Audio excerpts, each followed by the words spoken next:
부동산과 코스피를 꼽으셨습니다. 어떻습니까, 소장님? 진단은 비슷할 것 같습니다. 당장 코스피 지수가 6,300을 넘어섰는데 이재명 대통령의 대표적인 경제 공약 가운데 하나가 코스피 지수 5,000시대를 열겠다는 거였잖아요.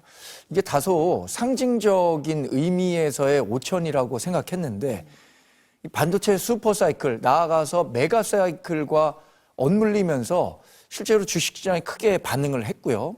그 결과가 대통령 국정 지지율에 상당 부분 영향을 미치고 있다고 생각합니다.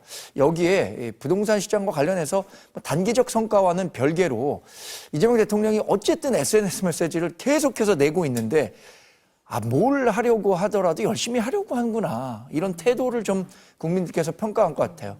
마지막으로 과거 대통령이 되기 위한 과정에서는 일부 정치적으로 외교적인 사안들을 활용하는 경우가 많이 있었거든요.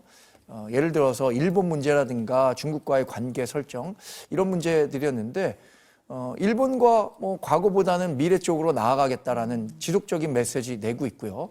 과거 문재인 전 대통령 때 부정평가 요인으로 작용했었던 원전 문제 있잖아요. 원전 문제도 문재인 전 대통령과는 상당히 다른 입장을 보이고 있습니다. 추가 원전 공급과 관련해서도 이야기를 하고 있고 이런 중도 실형 노선으로의 확장이 일정 부분 국민들로부터 평가받고 있다. 이러니까 이제 국정 지지율이 상승 추세를 보이고 있겠죠.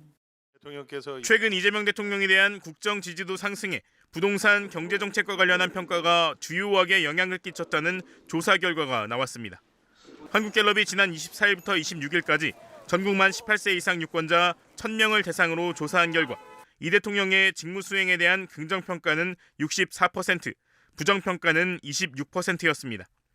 같은 조사를 기준으로 2월 첫 주 58%였던 국정 지지도가 계속 상승 추세로 취임 초 기록한 최고치 65%에 근접했습니다. 이 대통령에 대한 긍정평가는 대구 경북을 포함한 전 지역 그리고 전 연령대에서 높았습니다. 연령별로는 특히 18세에서 29세의 변화가 눈에 띄었는데 지난 조사보다 긍정평가가 8%포인트 늘어난 47%, 부정평가는 5%포인트 하락한 30%로 집계됐습니다. 긍정평가의 이유를 물었더니 경제 민생정책이 17%로 가장 많았고 부동산 정책도 전 조사보다 6%포인트 상승해 17%로 나타났습니다. 또 외교가 11%, 소통이 8%로 뒤를 이었습니다. 부정평가자 역시 부동산 정책을 15%로 가장 많이 꼽았고 경제 민생 고환율이 10%, 외교 8% 순이었습니다. 부동산 정책의 경우 긍정평가의 이유로 꼽은 비율이 부정평가 이유로 꼽은 비율보다 높아진 것 이달 들어 처음입니다. 갤럽은 경제 전망에 대한 조사도 진행했는데 44%가 좋아질 것이라고 답했고 28%는 나빠질 것, 24%는 비슷할 것이라고 답했습니다.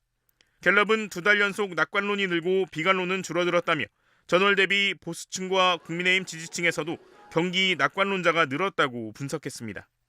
그러면서 새해 들어 파죽지세로 상승해 5,000 돌파에 이어 2월 25일 6,000선까지 넘어선 코스피의 영향으로 추정된다고 분석했습니다. 정당 지지도는 더불어민주당이 43%, 국민의힘은 22%를 기록했고 조국혁신당이 3%, 개혁신당 2%, 진보당 1%로 뒤를 이었습니다. 이번 조사는 전화 면접 방식으로 진행됐으며 자세한 내용은 중앙선거 여론조사 심의위 홈페이지에서 확인할 수 있습니다.